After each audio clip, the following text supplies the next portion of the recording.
I'm sitting in a lovely cold place up at the top of Gosford, which is delightful, doing a workshop with Robyn Collins here, who does the conscious living meditation. I'm not very good with names. But the exciting thing is, why I'm here is that I'm getting a bit of a lick as to what you do, because on the 27th to the 29th of July, you're coming up to the Gold Coast. Yep. She's formed a nice little bond with Jennifer and Peter Harris, Jennifer Starlight and Peter Harris, and you'll be performing a, what do you call it? Descending into Grace workshop. It's sort of like a non-residential retreat. Okay. At the yurt, and we all know where the yurt is up there. So what will we expect when you come up? Okay, so it is a 3-day retreat, but not a retreat. It's a workshop as such. We're not living in. But the Friday evening, the Saturday and the Sunday, what we will be doing is actually getting the full body experience of what it's like to really surrender and fall, the concept of descending, falling into the grace and the peace of true consciousness. And so with other workshops like the Pure Mind that we're doing this weekend, that's very much a really great tool. It's just, and it's all it is a tool and a practice to help get the incessant thoughts and the mind and the monkey mind under control, basically to help us experience consciousness. But descending into grace is actually like the physical knowing, the really getting a sense and a real taste of what it's like to totally be the embodiment really of consciousness, the embodiment of a free spirit on earth. Well, that's exciting because it's different to what I'm doing now. Yes. Oh, good, because again, for those who do know me or don't know me, I'm like a child in a lollipop, or a spiritual lollipop. I sample this, and I'm constantly looking for what's me. And again, I keep getting told by everyone, stop looking, you're looking to, I just be, and I never really knew what that was. Well, it's a great cliche, but I didn't really know, I didn't have a tool to actually be. Yeah. And that's what I've been finding today with what you do. It's so easy. Yeah.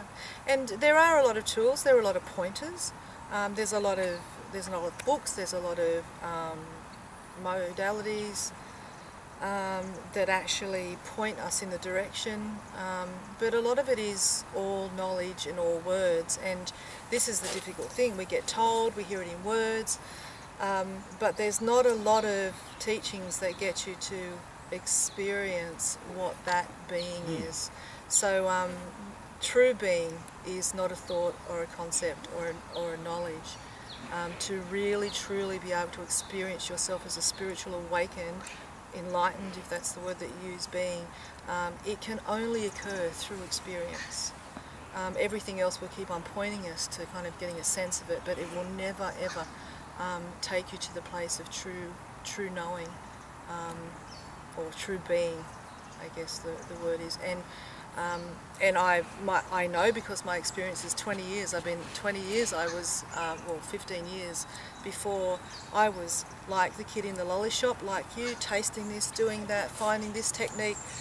You know, it didn't matter. I did it all. Travelled the world, went on sacred pilgrimages, and no matter what it was, they're still like, okay, well, that's a good concept, but there was always these dead ends, and so. When I, as I said in the before, when I actually started dropping all of those things that were supposed to have helped me awaken, they were actually distractions. And when I was shown through spirit these distractions and what they were, and how incessant they are, and how fixated we are on a belief system about how we're meant to awaken or how we're meant to do things. I just kept on spiralling and just not getting there.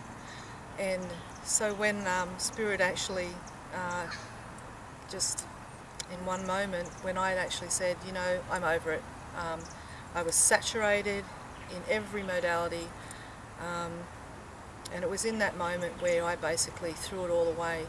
And when I threw it all away, then the truth was actually revealed to me. And that's what you'll share. And let's go back to the 27th to the 29th. A couple of insights or a couple of things that the people to expect. Okay. To the gift that they'll get from the weekend. Yep. You will learn how to identify with all of these things that we are fixated on that keeps us distracted and what keeps on pulling us away. You will learn to be fully accountable and responsible for your own spiritual development. You won't actually have to go and pay for your messages or go and pay for a healing, and they're all very wonderful and great, very great and very important for our healing process and our journey of awakening. But falling into grace actually gives you full responsibility, full accountability for your spiritual journey, full responsibility to awaken yourself right here and right now in this moment. And to do that, it's you're shown a few exercises to see and to be able to see where it is that our separate self, our egoic self, always splits off, because it doesn't think that being in a place of silence is good enough. That's right, because you always think you have to do something. Yes. Yes. And I have to say I have been blissing out on the silence today. It's been really good. Yeah. So I'm looking forward to it. Yeah. And the other thing you did mention was that it doesn't. The one coming up there doesn't have to be for the probie just like me. It's another good workshop for practitioners. Oh, absolutely, definitely. A lot of my students are practitioners. A lot of them work in the legal system. A lot of them work in the welfare system. And you know, they're up against and in community, they're up against being, you know, in environments and organisations that really are taking care of humanity on different levels. And these people use this as a tool for themselves in order, when you're actually able to find that stillness and that true sense of being within yourself, then you learn that anything can occur and you're not distracted by it, you're not pulled into the story, and then you're able to be more present for helping to assist people to know their true self and their, you know, because so many people in the world are lost and searching just like all of us. Absolutely, absolutely. Yeah.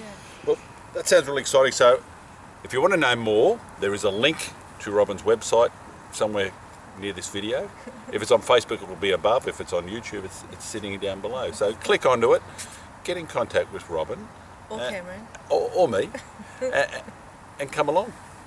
Yeah, that'll be great. And it'd be great to meet everyone, and yeah. Oh, and look, Robyn's a lovely lady. I met her on Facebook, and we've been chatting as we do. So it's good to meet her in person. And again, you're building a nice network of people up there already. So welcome aboard. Yeah, thank you. And again, for those of you who are going to the lolly shop and trying to taste everything, you know, it's an invitation also, like it is for you, and it was for myself. It's an invitation for you to actually, you know, stop and be fully present and to awaken now. And then when you experience that, then life just becomes a place of grace and peace. Well, if it's any good as it's happening today, I'll put my hand up because it's working so far. So Thank you for inviting me here today. Thank you. Okay. Bye bye.